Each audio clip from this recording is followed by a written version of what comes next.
Бірінші сөз.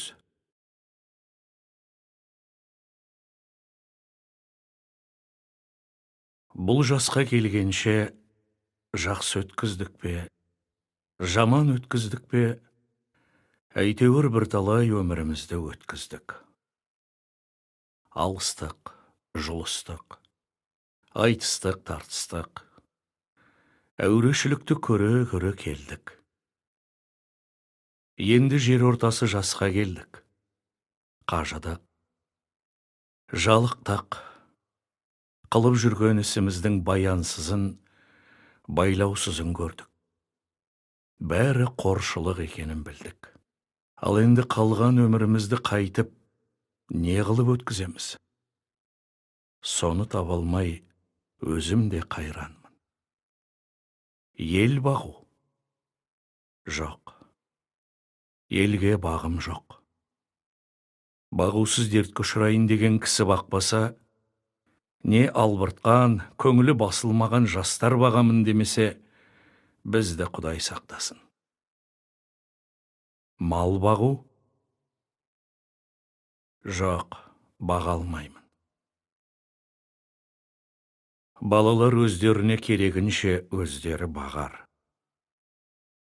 Енді қартайғанда қызығын өзің түгел көре алмайтұғын, ұры залым тілемсектердің азығын бағып беремін деп, қалған азғана өмірімді қор қылар жайым жоқ. Ғылым бағу? Жоқ. Ғылым бағарға да ғылым сөзін сөйлесер адам жоқ. Білгеніңді кімге үйретерсің? Білмегеніңді кімнен сұрарсың? Елсіз күнсізде кездемені жайып салып, қолына кезін алып отырғанның не пайдасы бар? Мұңдасып шер тарқатысар кісі болмаған соң, ғылым өзі бір тез қартайтатұғын күйік. Сопылық қылып дін бағу? Жоқ, ол да болмайды. Оған да тыныштық керек. Не көңіліңде, не көрген күніңде бір тыныштық жоқ. Осы елге, осы жерде не қылған сопылық? Балаларды бағу? Жоқ, баға алмаймын. Бағар едім.